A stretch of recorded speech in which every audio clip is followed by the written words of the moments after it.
Hello, and welcome to our Introducing the Impact Score, Measuring What Matters Most webinar. I'm Amy Cook, BCBA and Community Manager from Hi Rasmus, and I want to go over a few things before we get started. So first, you will all be eligible to earn one free Learning CEU, General CEU, if you're watching this live and you complete a few requirements. So we are going to share 3 keywords throughout the webinar that you need to jot down. And then at the end of the webinar, I will share an online form that you will complete, and you will type in those 3 keywords to confirm your attendance and participation. And then a recording will be sent out to all registrants. However, only live participants are eligible to earn the CEU. So let's get started with our first keyword is measure, and I will also type that in the chat in a minute. And I'm now going to hand it over to our very own Chief Commercial Officer and advocate for 1 million kids, Rachel Dowse. All right. Hi, everyone. We're so glad that you're here. And I'm really excited to talk about what we've been working on over at Hi Rasmus. Today, we're going to be introducing the impact score and talking about how you can measure what matters most in your practice and how we're doing that over at Hi Rasmus. So, as Amy said, my name is Rachel Dowse, and I have with me Dr. Kate Davis, who's our Director of Research and Outcomes, and she's been a lot of the brains behind what's going on today. So I'm really excited to get the honor of co-presenting this with her. Amazing. So today we will certainly look at understanding the role of technology in clinical excellence. We think that has to come first. And then we'll look at our outcomes reporting framework. So participants will learn a lot about what we're doing here at Hi Rasmus and how we align with the CASP organizational guidelines. And then we'll also explore our impact score. And so we hope that our participants will walk away learning how to use our impact score in a transparent way to measure and communicate value-based care delivery. And I'll take a second here to pause. This project, I'm sure you'll see throughout this hour, is very clearly a passion project for me. And I am just very grateful that I've had the opportunity to spend my days working on such meaningful tasks. It's exhilarating when leaders like Rachel, like Nikolai, are equally interested in concepts like value and impact and outcomes. So, of course, we're also very grateful that you all are here. I just wanted to take a moment to pause and express this gratitude because I don't think that there's nearly enough resources out there for this. Okay. All Over right, to amazing. Yeah, so just orienting everyone to our agenda for today. The first thing that we're going to talk about is just how we align with a shared mission. So Hi Rasmus and the organizations using Hi Rasmus truly have a shared mission, and we want to address how we align there. Secondly, we're going to go into how technology can be leveraged in order to help meet your mission. And then we're going to get into how we quantify our impact. How do we measure that? Then we're going to give a little bit of a deep dive into how we conceptualize outcomes, and then cultivating a data-driven framework. And then we're also going to talk about our outcomes reporting capabilities with an emphasis on the learner outcome component of the impact score. All right, so I want to kick off just to tell you guys a little bit about our mission and who we are. So Hi Rasmus, obviously, I'm sure a lot of you are aware of, was named after our founder, Nikolai's son. And as they were following a journey to try to get access to care while they were living in Denmark, that they encountered a lot of obstacles along the way and were able to ultimately, travel to the States to get access to parent training. They ended up moving their family to Dubai and then to the States to get access to quality care and schools for Rasmus. And along that journey, it became very evident that the resources needed for that type of access is not a reality for the majority of families around the globe. And so Hi Rasmus was really shaped and founded with the concept of helping equip behavioral health professionals like BCBAs, RBTs, et cetera, with high quality technology and tools to provide really high quality services and provide expanded access, high quality clinical excellence, and meaningful outcomes to learners, not just here in the States, but around the globe. All right. And we really do find that we have a shared mission with providers and organizations that use Hi Rasmus. We're very united in that we have the focus of expanding access, ensuring excellence in the services that are provided, and truly providing and achieving meaningful, measurable outcomes for the learners that are receiving services. Okay. So we would love for you to start off this webinar with us with a little bit of participation. So grab your phones. You can join this experience through menti.com. There's a code at the top. Or you can scan the QR code using your phone. And so the question is, what metrics move you in the direction of your mission? So in order to answer this question right, you have to think about your mission. And then what metrics are you measuring in order to kind of move you in that direction? What will populate is a word cloud. And as more people respond, the word cloud gets bigger. And then the words that come up the most end up the biggest. So far we have client success. Amazing. Success comes up again. We'll give you guys just a few minutes to think about this and to start adding some words in here. Ooh, final placement. I love that one. That's a good one. I see happiness, client outcomes. Ooh, waitlist times. Yes. Retention, goal achievement. These are all so good. Parent satisfaction, graduation rates, quality of life improvement. Yeah, these are awesome. Titration of services, lots of trends here.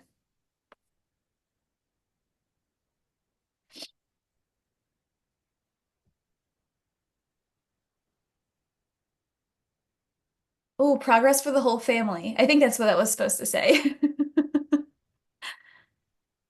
See, client success, parent satisfaction, and success are the three biggest ones so far. So that means that those are the ones that have had the most responses typed in.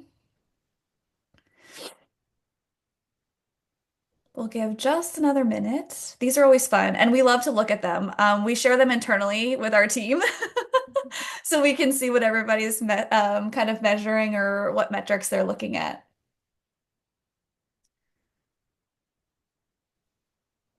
Oh, this is cool because the top three are all different experiences of services, right? So we see parent, we see client, and we see employee, and that is amazing to kind of capture all of those journeys.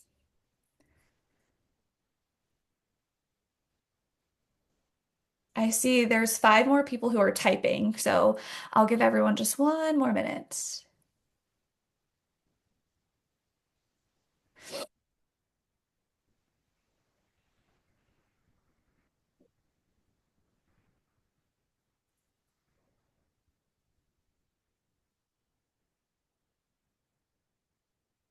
Okay.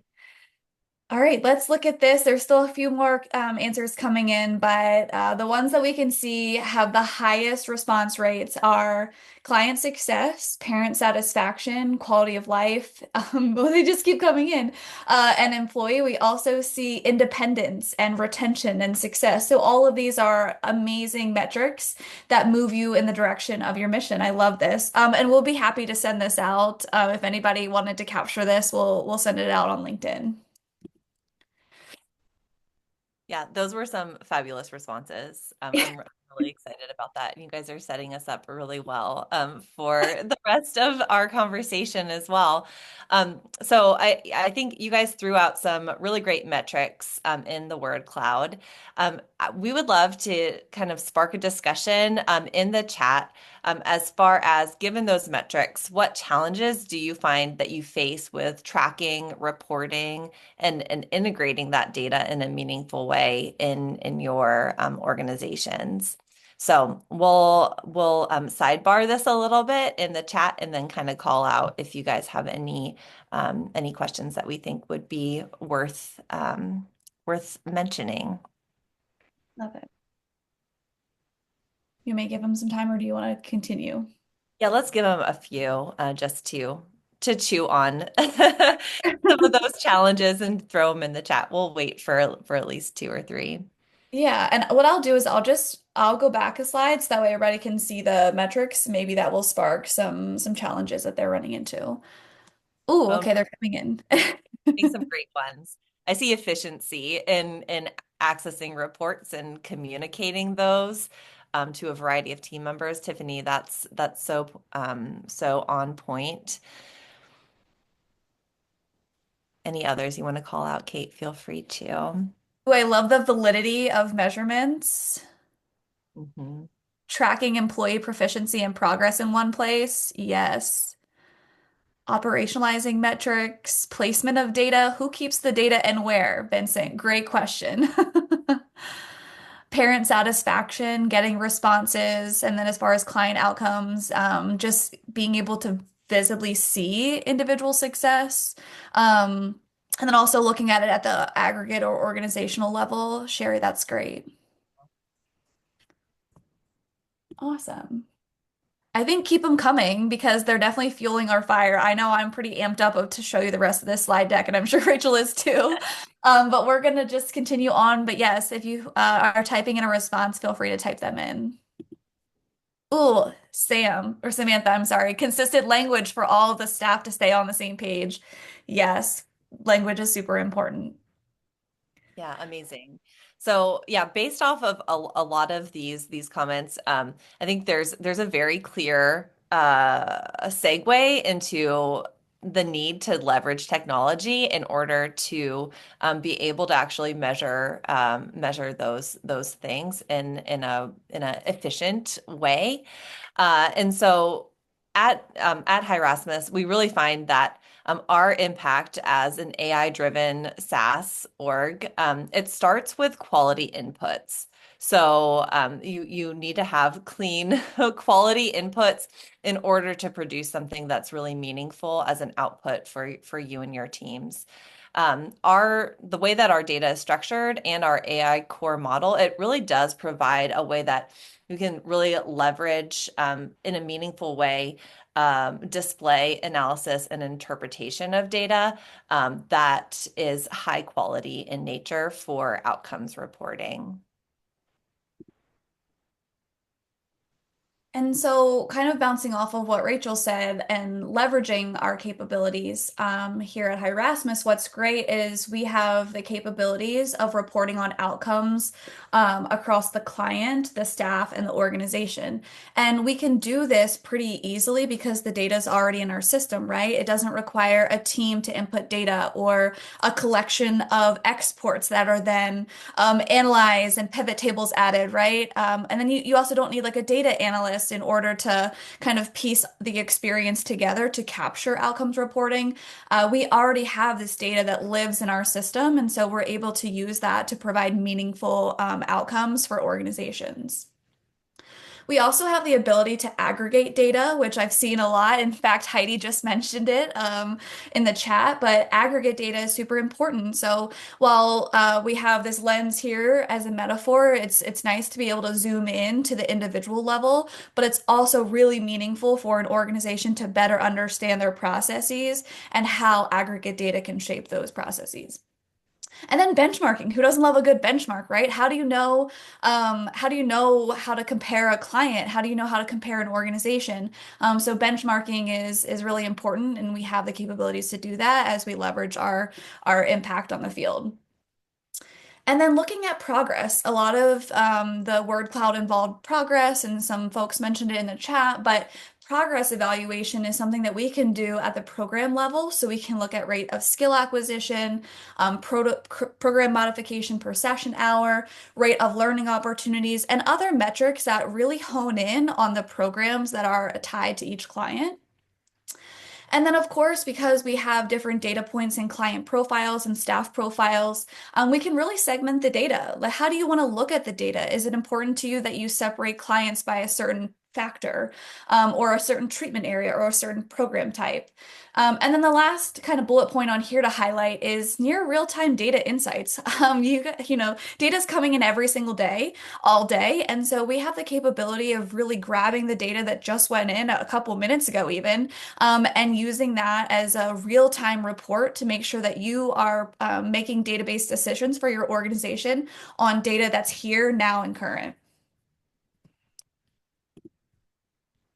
Amazing. Yeah. So we've been chatting a lot about our mission and our purpose and the data and reach that we have as far as capabilities are concerned. But we're going to shift the conversation a little bit more to the performance side of things. So we have some questions that will kind of help us shift our mindset here. The first one is we want to know how we can quantify our progress toward our mission. And that's something for you to think about too, as an organization. Secondly, how do we know if our work is effective and not just an idea that comes from a place of good intentions? I think this little visual here sums it up very well. You can have really fabulous intentions, but if you don't have a way to measure whether or not you're on track toward that mission and performing in a way that is aligned, you could be very well going down the wrong path. And then lastly, which projects and strategies are actually moving us in the direction of our mission? So you need to have a way to measure that in order to make a call as to whether or not it makes sense to proceed down a certain path or maybe make an adjustment. Now, we already talked about as a SaaS platform, we have data, reach, and technical capability, but we also really want to know if we're using them to measure our own impact as an organization. That's really vital to us. And so as we were processing how we can intersect mission and measurement, we really wanted to have a single score, one that was smart and strategic, that signals internally and externally how well we stand up to those metrics that matter the most in our mission. Okay. Oh, this is you. Yeah, so drum roll. We are here to introduce the HiQ Framework. This is a structured, value-based framework that has been built to capture, organize, and interpret data across organizational, clinical, and customer experience domains. So we really want to, through this framework, empower organizations, including Hi Rasmus, but also those using Hi Rasmus, to be able to measure the metrics that move them closer to their mission. Some quick highlights. We're going to do a deeper dive here for sure. But we started out building this single score from 10 core metrics. And those are across 3 different pillars. So the pillars are access to care, learner outcomes, and customer experience, a little bit of social validity, if you will, for our customers. We built this HiQ framework purposefully to have transparency and also for a strategic way for us to be able to know what we need to adjust. So we want to support data-driven planning, benchmarking, and continuous quality improvement here. The last point here is that this was engineered for measurable progress. So what's measured gets managed, and we very strongly feel like this can help us align like real world outcomes for learners with an organizational mission and field-wide best practices as well. Right. And yeah, we couldn't resist. So we think HiQ and HiQ sound very similar. And so, we just wanted to offer this little bit of joy, a haiku for you.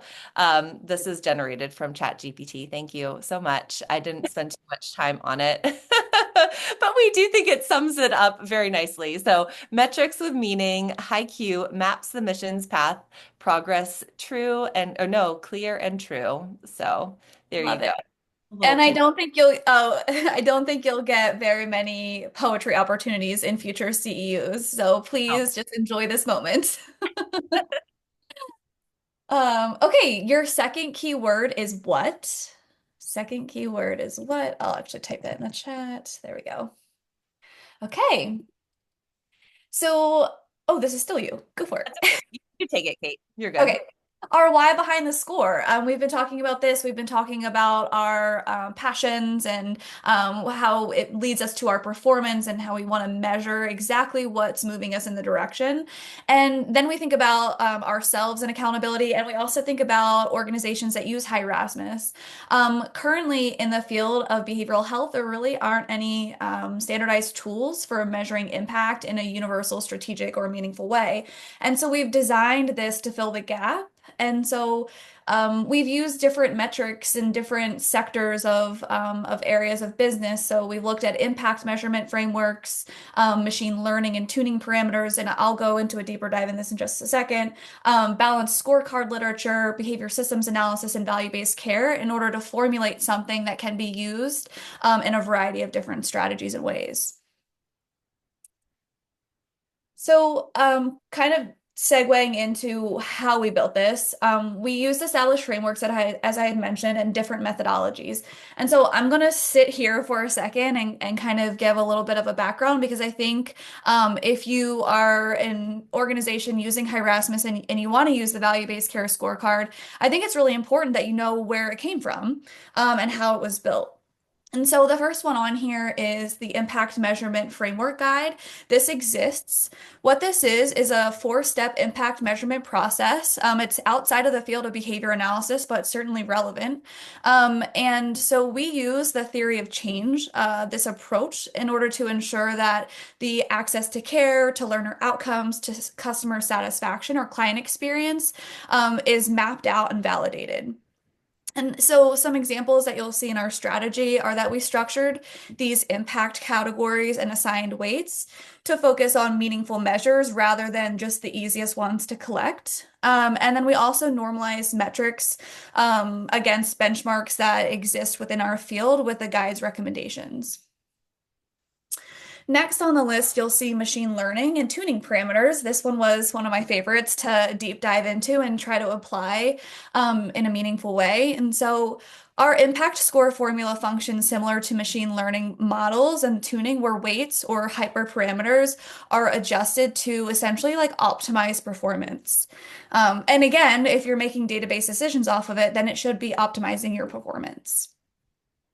And so some examples that you might see in our strategy are adjusting category and weight metrics, similar to hyperparameter tuning in machine learning models, and then also normalizing each metric using benchmarks, and that resembles feature scaling to improve model performance. The next one is balanced scorecard literature. So if you've done research in this area, you know that the balanced scorecard framework kind of balances different dimensions of performance, typically like financial, customer, internal processes, learning, and growth. And so our three-weighted categories certainly reflect this multi-dimensional performance approach where we're not just looking at one area or metric, but we have a multi-discipline or a multi-dimensional kind of view or lens on performance. OBM. So I think this is probably, if you're in this room and you're in the field of behavior analysis, this one's probably most familiar. OBM is centered on measuring, analyzing, improving behavior in workplace and service environments. And so we've used different metrics like onboarding satisfaction or our NPS to capture real-time feedback. And that kind of mirrors OBM's use of feedback loops to share employee and client behavior. You'll also see some behaviorally anchored rating scales, or you'll see a little bit of pull from that field. And so these are sometimes commonly known as bars, and bars scales they assign numerical values on qualitative performance descriptions, and that really improves the reliability of subjective measures and metrics like satisfaction scores, right? So we use kind of language from that field in order to shape those rating scales. And then the last one, this may be also familiar if you're in the field of behavior analysis, but behavior systems analysis. So behavior systems analysis focuses on how behaviors interact within an organization using systems thinking to improve efficiency. And so our score does just that. We prioritize system level improvements first before evaluating those individual learner or satisfaction scores. And so kind of to bring it back after the literature review, if you will, but the impact score is one strategic score, so you'll see that throughout. But we also recognize that our metrics may look a little different than the users or organizations who use Hi Rasmus. So what we did was we took a version to measure our own contribution to the field as a software data collection platform, but then we also created a version to empower our organizations to measure their own contribution to the field. Let's see here. Okay, so let's see. What is our value-based scorecard? This slide in particular just kind of walks through the different metrics that we're using to measure our performance within the field. And so we have a similar scorecard for our organizations. But essentially all data in this scorecard is captured in Hi Rasmus, and so there's really no extra burden for users to look into these metrics and then to also generate a scorecard. Across the different metrics, I'll take a deep dive into some of them, but you'll see client growth, organizational growth, universal access in underrepresented populations, and so kind of looking at the underserved, representation of universal healthcare service coverage, telehealth contribution, caregiver support. And then as far as learner outcomes, we're really looking at the rate of master targets per client and the rate of learning opportunities provided to give us two kind of metrics to better understand sessions. And then for customer experience, we're looking at our net promoter score and then satisfaction scores. And so I think looking at all of this, you might look at client growth and say, well, how are you measuring that? How did you weight that? How is it normalized? And so I'll get into the nitty-gritty here in a second. But what I wanted to do was first take a moment to say, that we use a data-driven build in order to figure out which metrics and how to measure them. And so we use metrics that exist outside of our reach and then into other sectors. And so this allows for our scorecard to really speak the language of value across a variety of users. And so on the left, you'll see our Hi Rasmus value-based care metric. And then on the right, you'll see different scales and indices that we used and pulled that already exist out there today. And so I won't spend too much time on each one of them, but if you kind of just scan through, we've created some client growth scales for behavioral health platforms, one that aligns with software as a service platforms, but then also a client growth scale that aligns with behavioral health organizations.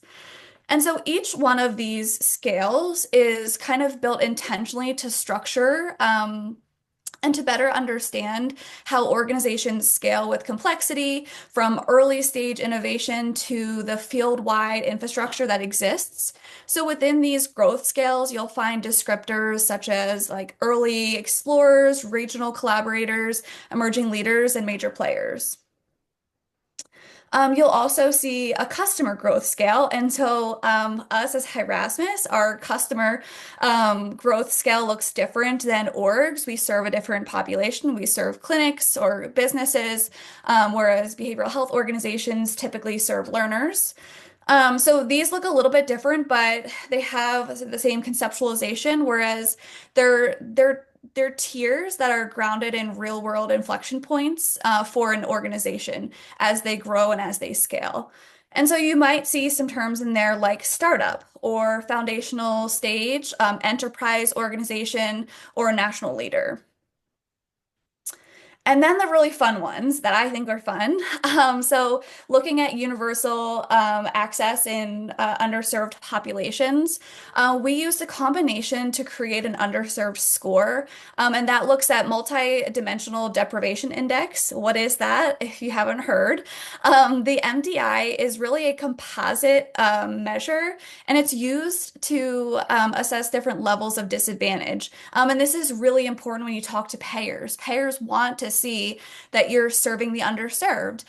So this score represents socioeconomic factors, income, education, housing, and employment. And then you'll also see the medically underserved areas. And again, this shows that your organization is really going where no other org is going. And so this is a federally designed score with different geographic regional representation. And again, it shows the lack of sufficient access to care, which very meaningfully fits into our first kind of category of value-based care. And then the last one that I'll mention here is the WHO's universal healthcare coverage. And what this is a global metric that assesses how well countries provide essential health services across the reproductive, maternal, newborn, child health, infectious diseases. It factors in quite a bit of different essential healthcare services, but their goal is to achieve universal healthcare coverage, and we hone in on the metrics that they've already established to build our framework. Right, that was a lot, but super important that you know the how of measuring these indicators. Kind of talking and moving in that direction of how to come up with this one score. We wanted to make sure that we were generating calculations with intention, and so this is a very basic kind of run through of our process. The first thing that we had to do was normalize all of these different metrics. If you remember the list of 10, they all have different ways of measurement, different ways of showing impact and progress. And so what we had to do was adjust each metric to a common scale, 0 to 100. And so we used different formulas based off of the different metrics that were important. From there, we had to look at the weight. How do you weigh these things? We looked into the literature on what was important to payers, what's important to parents, what's important to learners, what's important to organizations, and we applied strategic weighting for each category and metric. And then last is to generate a score. With this data, we're able to generate scores at the category level, but then also at the total score level. All right, let's talk scores. So remember, the score is going to be from 0 to 100. I would love to see some guesses in the chat on what our Hi Rasmus score is. And then I'll also show you a slide here. It's just a visual to see, okay, these are the 10 metrics, and the goal naturally would be 100. So what do you think our impact score is right now for Q1? Well, I guess we're almost in finalizing Q2, right? What do you guys think? Ooh, 89, 92, 80. Okay. Are we gonna send a hat if someone gets it right, Rachel? It'll be yes, Price is Right rules. Awesome. I see some guesses coming in.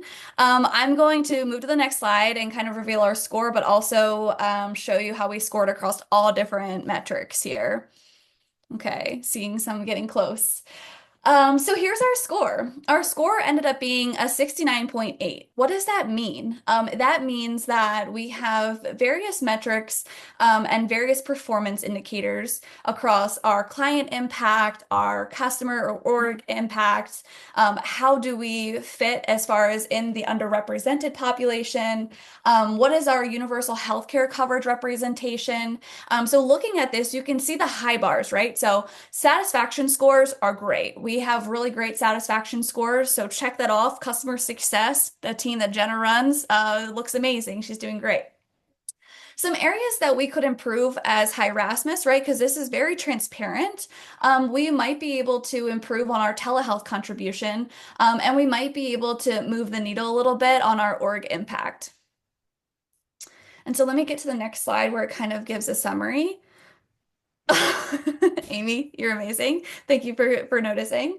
So a score of 69.8 lands in the upper mid tier, and it reflects a high to moderate to strong impact for ourselves as a software as a service provider.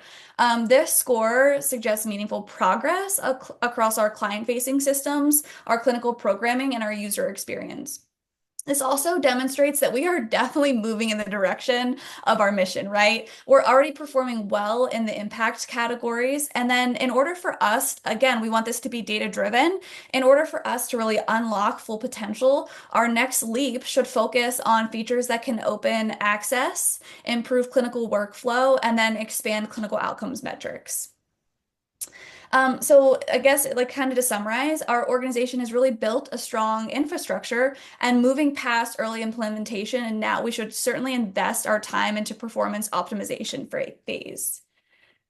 And so again, this is kind of the interpretation of what it looks like for us at Hi Rasmus. This is very transparent and holds us accountable for the areas that we need to do in order to make our impact on the field of behavioral health. And the great thing is, I have examples later on, but the great thing is that we can provide this value-based care scorecard with direction and insight for our organizations too. Yeah, I love it, Kate. I think it's exciting. That's our very first score. And so, for you BCBAs in the crowd, this is our baseline, right? And so we know where we're headed and that we want to improve upon that score. And I think it does a great job of summing up all of those little scores into one that can be really meaningful and across our org. Everyone from the tech team to sales to customer success all has a really it becomes very relatable for them to understand. Some metrics that I think are really exciting that compose that score. I would love to share. So the first one is representation, and I already see an update based off of the last time that we actually wrote this deck. But right now, Hi Rasmus is currently being used across the globe in 6 continents. We don't have the penguins yet. We're actually in 89 countries and 50 states, including areas of high to severe deprivation. So when it comes to expanding access, that very much is aligned with our mission, and I think we're doing really great there. Empowerment, clinicians spent 26,000 plus hours empowering and encouraging caregivers specifically on Hi Rasmus. We also see an amazing opportunity, a record-breaking over 58 million learning opportunities in the first quarter of 2025 alone across orgs using Hi Rasmus. And then we're also seeing an improvement in the rate of learning opportunities and the rate of mastered targets. Those are both trending upward. So to us, that suggests that we're improving orgs' clinical efficiencies in the way that they use Hi Rasmus. I'd love to hear in the chat any metric that speaks the most to you or you think is something meaningful. And you guys can just filter those in the chat as we go. We can go ahead to the next one, Kate. Yeah, and what's great is we can look at these metrics for organizations, and so they can share these with stakeholders, they can share these with payers and such, and parents. Okay, so score to strategy, right? So we've given you the background in the why, we've talked about our purpose, we've talked about how we're measuring performance, how we landed on a score that's quantitative. And now let's talk about what happens after. So it's certainly important that we keep in mind our strategy, and we use this score to drive our strategic decisions.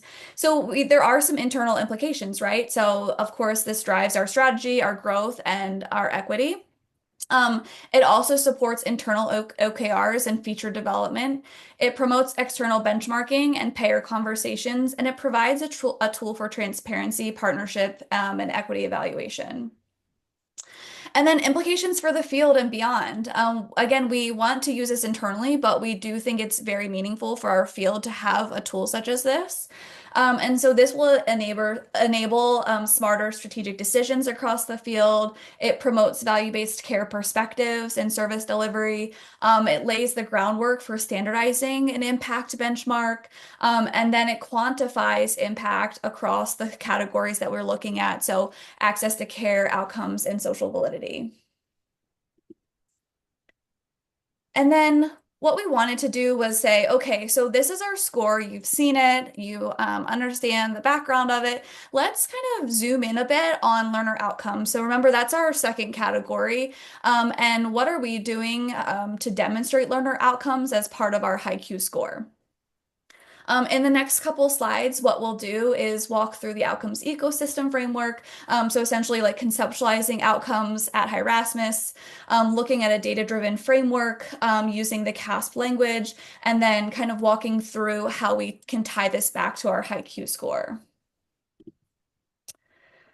So thinking about learner outcomes, again, category 2 in our impact score, how do we conceptualize outcomes? And I think if I ask that in the chat, I think that there would be a lot of variety in responses. And what does outcomes mean for you, for your organization, for the field of behavioral health? It's really a hard, lofty question to ask.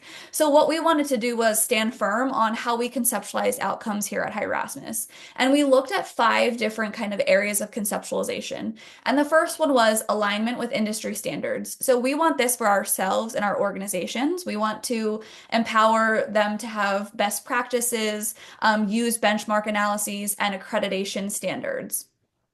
We also wanted to support regulatory compliance. We understand a lot of our team is clinicians, right? So we understand the regulatory requirements and the compliance that exists in our field today. So we wanted to promote transparency, accountability, and ethical operations. And of course, kind of tying this to value-based care, we see this as being critical for payer rate negotiations, audits, and then like cost efficiency when it comes to value-based care service delivery. Which leads me into number 3, a nice segue. We want to empower organizations who want to move in the direction of value-based care service delivery to do so. So providing measurable evidence of service effectiveness is the way that we can contribute in that way. Oftentimes with value-based care, you'll have instances of cross-disciplinary collaboration.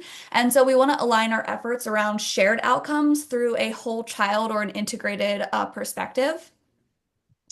And then last, we want to strengthen KPI integration and stakeholder engagement. And so we can use our data-driven reporting deliverables to connect organizations to their KPIs and build trust with partners.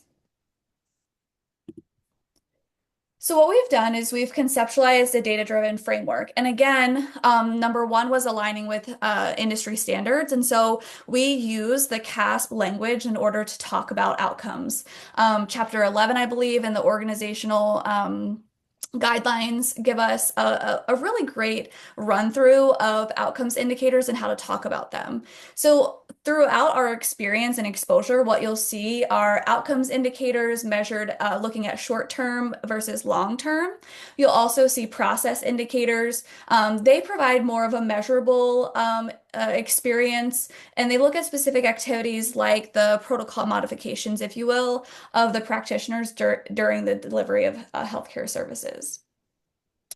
And then we also look at structure indicators because we believe, and also CAS, but we align with the fact that the structure of services impact a client's outcomes. And so we provide detailed information about the foundational elements and the infrastructure. So this could look like, what is the BCBA to RBT ratio, right? That's just one example of how we can report on certain things to kind of tie into client outcomes.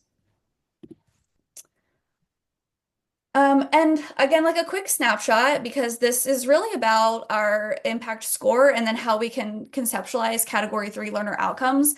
But we wanted to highlight a couple areas that you would experience through our learner outcomes package. We have data validation process that kind of makes sure that the data that we look at is valid, reliable, it's clean, and it accurately represents the performance of your organization. We also have outcomes consultation.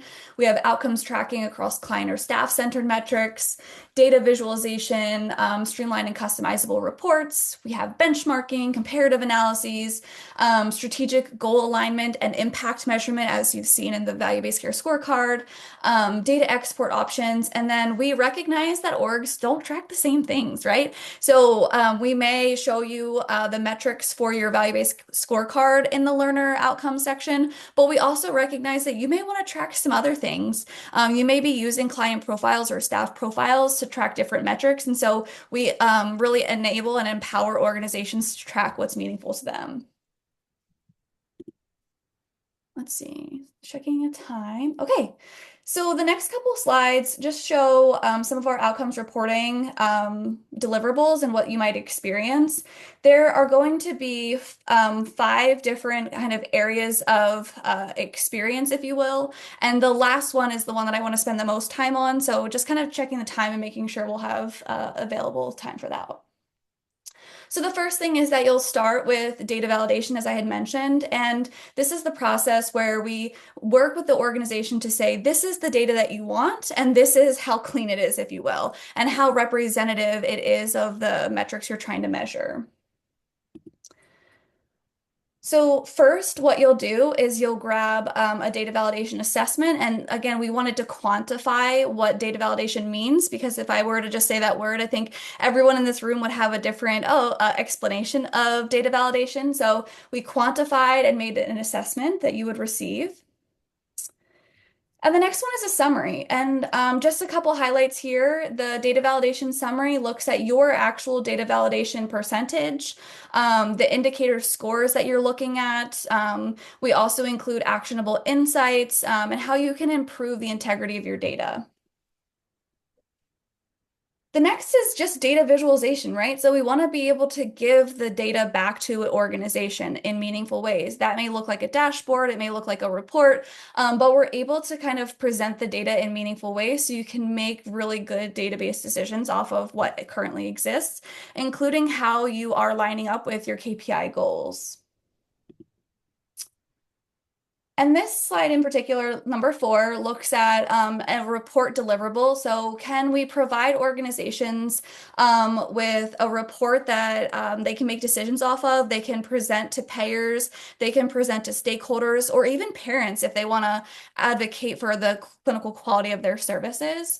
And so just to highlight a few things here without taking too much time, is you'll have an executive snapshot that kind of overlooks the entire report. We have alignment with industry standards. So for this report in particular, the ACQ alignment, your data validation score, actionable insights, and then just metrics, defining the metrics in a meaningful way where you can say, okay, I thoroughly understand what we're looking at here. These are a couple other examples, but again, I just want to be mindful that we have a little bit of time left. Okay. Yeah. Okay, this one in particular, I'll stop and highlight here. So the one that I showed you first was a client-centered report. This one looks at staff-centered metrics. And so an organization that we work with, they did monthly clinical rounds, and we essentially just provided them a report to easily see and view those data points and kind of consolidate the metrics that they had across multiple spreadsheets. So we very much aligned with their KPIs that they were already tracking monthly. And we just presented the data that they were collecting in a very meaningful way so that they could just really grab this and meet with the clinical directors of their organization. Some metrics that you might see here are the staff's demographics. We can highlight all of this in our staff profile. And then just different components like percentage of improvement was something that they were tracking, the competency performance across different metrics, and then the supervision oversight, or really the structural indicators that impact outcomes. And then tying it all back to our impact score, right? That's why we're here. We introduced the impact score. We want to show you how orgs can use our impact score. So maybe this is one of my favorite areas to showcase. But number 5 is the value-based scorecard that aligns with an organization. And so we ran this with one of our organizations, and They were determined to be at the foundational stage, so they have anywhere between 11 to 25 clients. And their score ended up being 82.75, so you can see that down here at the bottom. What does this score mean and what can they take away from it? The key takeaways are that this is a small scale, very high impact and underserved access. They have a lot of really great caregiver support features that they're doing or processes that they're running right now. They're strong in their learner outcomes and they have really great customer satisfaction. And so this organization exemplifies mission alignment despite their limited size. They work in underserved communities. They have robust caregiver support, and they have high performance and learner outcomes and customer satisfaction. And even though they're small in volume, the depth of their impact per client is high. So you can see they're relatively small here, right? But they have such a large impact in the underrepresented in their caregiver support and their learner outcomes, where they have a very strong score of 82.75.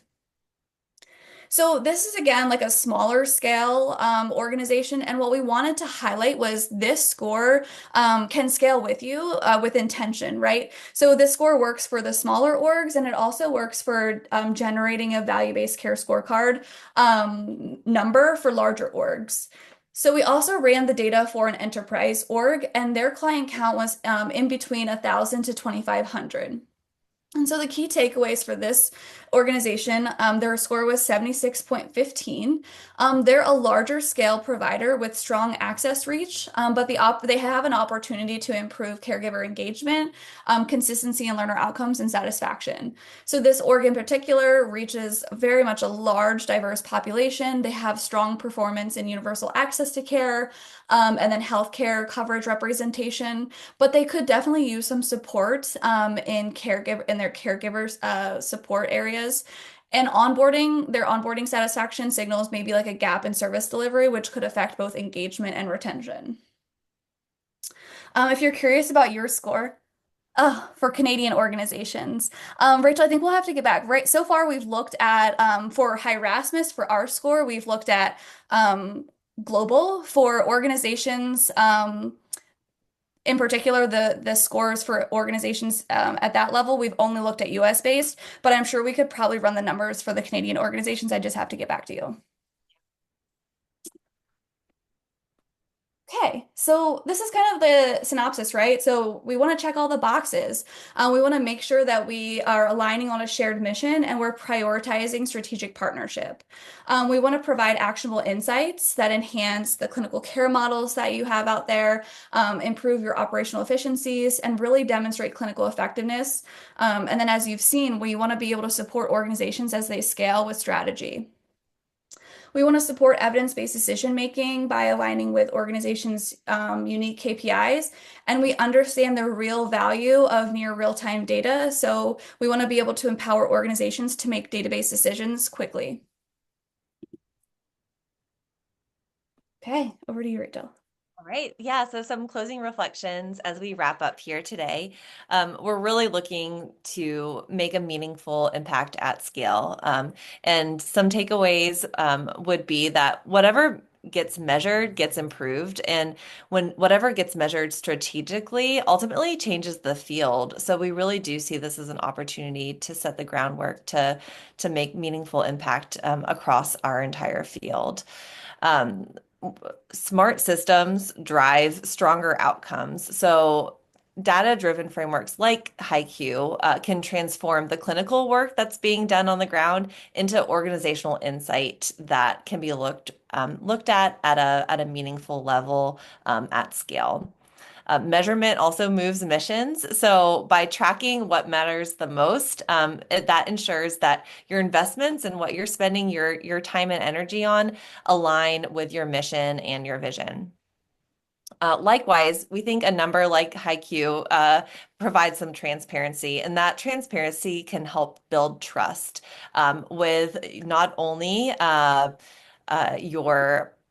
your employees, but also key folks like families that are receiving services. So having some sort of clear standardized reporting, it fosters payer partnerships as well, accreditation success, and also operational excellence.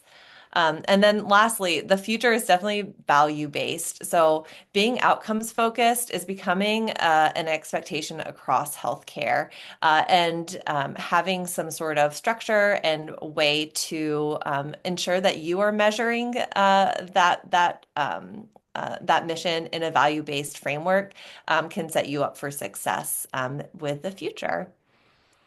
Okay, I know we have a long list of references as I'll scroll past those, but if anybody wants them, feel free to reach out. wonderful. Yeah, and we don't want that conversation to end here. So if you do have questions, feel free to stay connected. Kate, this QR code, what does that lead to? It leads to further discussions about outcomes reporting where they can access the value-based care scorecard through, yeah, outcomes reporting. Beautiful. Yeah. Yeah. And then Amy, I see you put there's a third keyword as Yes. also And it's there. if you already filled it out with matter, that is okay, but it is matters with an S. So the last keyword is matters. If you want to learn more, check out our website and book a demo so you can see how our platform can help you. You can also connect with us on social media to stay up to date with our latest webinars and free resources. Please also don't forget to complete the form in the chat to earn your CEU. And I hope everyone has a great day. Thank you so much for joining us to learn and grow together. And if you have questions, we do have a few minutes left, so feel free to stay on and you can put them in the chat or you can enter them in the Q&A and we are happy to answer questions also. But just thank you all so much for being here. And thank you, Kate and Rachel, for your awesome presentation. Super exciting. Oh, thank you. Thanks, everyone. Thanks for joining us.